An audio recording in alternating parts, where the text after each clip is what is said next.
Good morning. We are today in the 5th chapter of Isaiah. And if there's ever a chapter that brings to mind the fact that the more things change, the more they stay the same. The deeper I get into Isaiah as I prepare, and some of you think I probably don't prepare, but honestly I do. I read this and I think, mankind has not changed. In 2,500 years, we've not gotten any better. We still have the same good points and we still have the same bad points. Today, Isaiah writes a song about a message that God has given to him, and it's a song about a vineyard. It's actually a parable, and I hope we have time at the end of our time together to read the same parable in Matthew. Comparison is exactly the same. But in Isaiah chapter 5, Isaiah writes this song during the harvest time.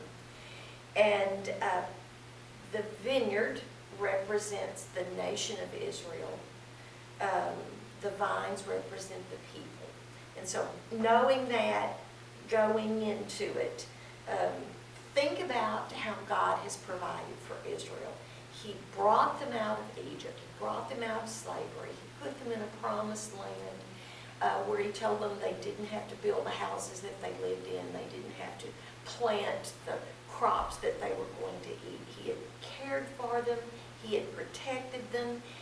And instead of bearing fruit that was pleasing and sweet to him, his gift to them they had produced bitterness and rottenness, kind of like my flower bed. I get more crabgrass than I do anything else. Chapter 5, verse 1, and he says, "Now I will sing for the one I love a song about his vineyard." And of course, this is referring to God.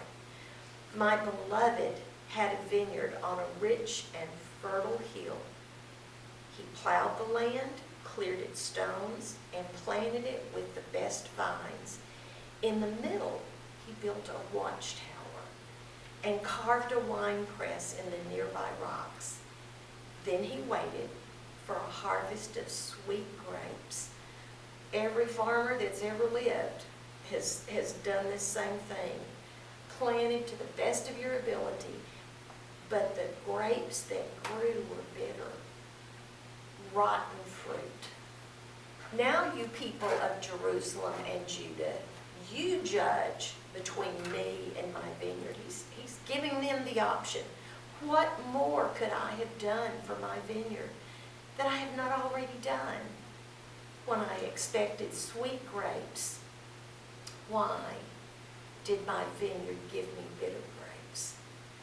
As they ask themselves this question, he gives them a response. He couldn't have done any more for them. It's all in their response. And so he says, "Now let me tell you what I will do to my vineyard. I will tear down its hedges and let it be destroyed. I will break down its walls and let the animals trample it. Their protection, their security will no longer be provided by the Lord." He says, "I will make it a wild place where the vines are not pruned and the ground is not hoed, a place overgrown with briars and thorns. I will command the clouds to drop no rain on it." Even though he doesn't number it, he's going to give woes or judgments that he passes upon the nation and upon its people. The beautiful vineyard that has been provided will be parched. There will be no rain. There will be no provision. The nation of Israel is the vineyard of the Lord of heaven's armies. The people of Judah are his pleasant garden. Underline this, highlight it in yellow. He expected a crop of justice, but instead he have found oppression. He expected to find righteousness, but instead he heard cries of violence. And here's the very reasons. He's going to give these 6 woes, these 6 judgments about what the people have done. This first one is so interesting. What sorrow for you who buy up house after house and field after field until everyone is evicted and you live alone in the land. Well, that's kind of an interesting thought, but what he's getting at is the greed of people and their conscious desire or effort to not provide for those who don't have. The land was given in such a way that owners would have distances between their crops. And in that land, that's where those poor and needy could come and gather what they needed. But if you build right next to each other, if you don't allow any giveaway in the land, then you're not providing for those who can't provide for themselves. You live alone in land. You've gotten so greedy and to the point that you're the only one who counts and the only one who matters. There's no thought for the poor. And even though he's talking about land possession, I think we can extend this to be a gathering or an accumulation of wealth and goods for yourself without any thought to the poor. Verse 9, but I heard the Lord of heaven's armies swear a solemn oath. Many houses will stand deserted, even beautiful mansions will be empty. You get what you give, and these people have become so greedy and so concerned with their own accumulation of wealth that they forget others. 10 acres of vineyard will not produce even 6 gallons of wine, and 10 baskets of grape will yield only 1 basket of grain. The Lord's in charge of the harvest, and that's what it all boils down to. Verse 11 begins this second woe, and it's the idea of being totally absorbed, self-indulgent. What sorrow for those who get up early in the morning looking for a drink of alcohol and spending long evenings drinking wine to make themselves flaming drunks. Not only excesses in alcohol, but excess in anything that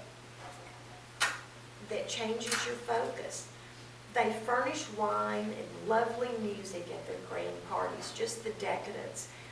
Lyre and harp, tambourine and flute, but they never think about the Lord or notice what He is doing.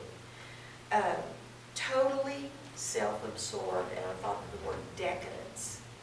Just an overflow of obstinance, but nothing that mattered, nothing that made their culture or their lives better. All outward. I was privileged to go to Versailles last year, and I just remember looking around at the opulent surroundings and thinking about the people who lived outside those walls and had nothing. And that's exactly what he's telling the nation of Israel. You've forgotten to provide for those who cannot provide for themselves. Verse 13 is the judgment and the punishment for that. So my people will go into exile far away because they do not know me. Those who are great and honored will starve, and the common people will die of thirst. The grave is licking its lips in anticipation, opening its mouth wide. The great and the lowly and all the drunken mob will be swallowed up. Humanity will be destroyed and people be brought down. The results from this judgment, even the arrogant will lower their eyes in humiliation. But the good news is that the Lord of heaven's armies will be exalted by His justice. The holiness of God will be displayed by his righteousness. You see, the results of discipline, the results of judgment is a purification. I know that we're old-fashioned. I'm old-fashioned. I'm conservative, but I've seen kids sometimes behave, and I think, gosh, if my mama could have got a hold of that person, things would be a little different. We acknowledge later how good discipline was for us, and Isaiah is telling the people the same thing has to happen in this nation. We've got to get it together. Because in verse 17, in that day when God wins, lambs will find good pastures, and fattened sheep and young goats will feed among the ruins. The way of the Lord is better. The way of the Lord is righteous. And when we follow that, we reap those consequences.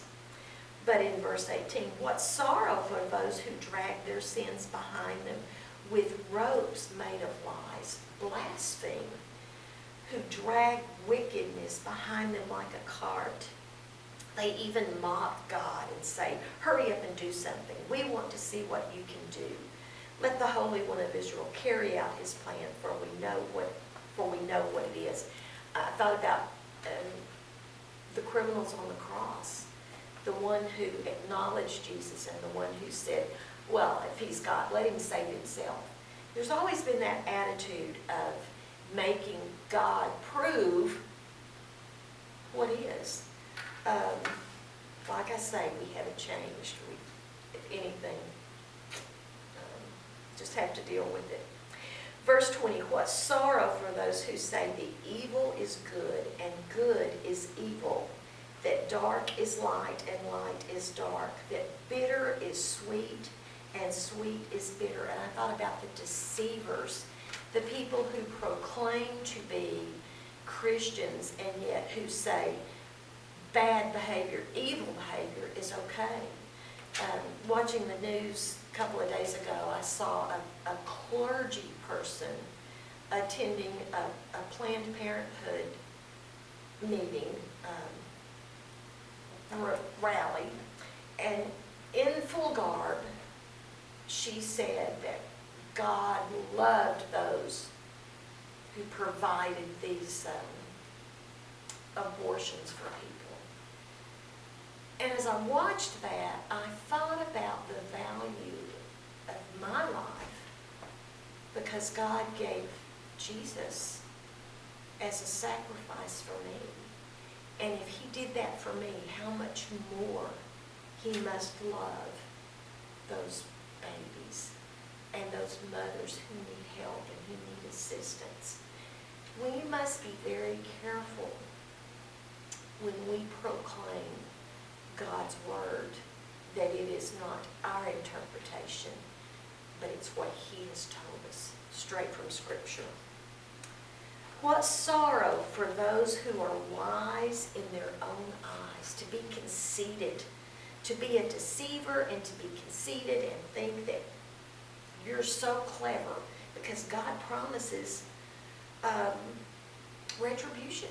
He promises that you'll just not win.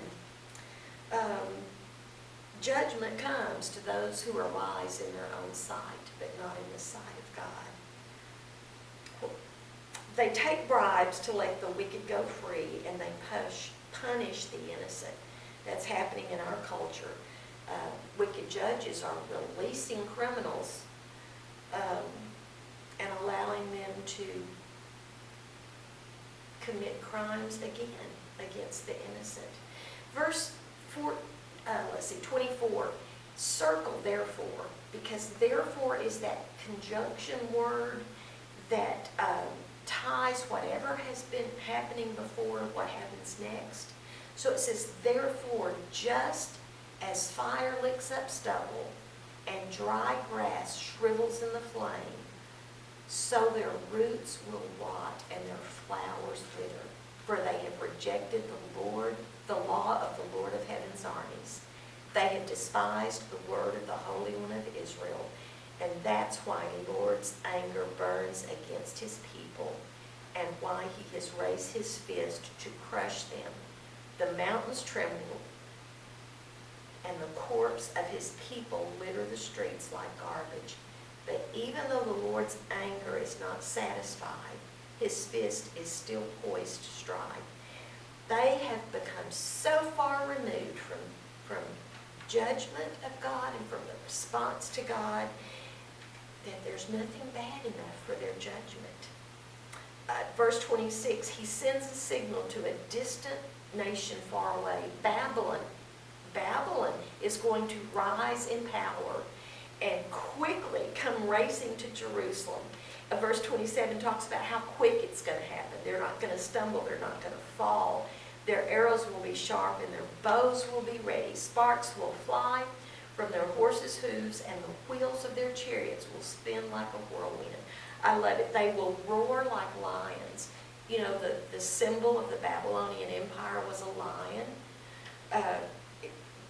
Isaiah tells them everything that's going to happen. Growling, they will pounce on their victims and carry them off, and no one will be there to rescue them. The last verse, verse 30, talks about the sound and the impending doom, the roaring of lions, the thundering of waves, and the darkening of skies. And every bit of it is under the power of the Creator, because he is able to raise nations up and to make them fall. We're out of time, but I do want you to read Matthew chapter 21, and it's beginning in, I think, verse 33. So Matthew 21, verse 33. And it tells this same story with Jesus, comparing this nation of Babylon and Jesus. And then later on, we'll tie this in with Revelation at the end of time. I'm sorry we're out of time. We'll never get through all of this, but it'll be great. Thank you for listening. Have a great day.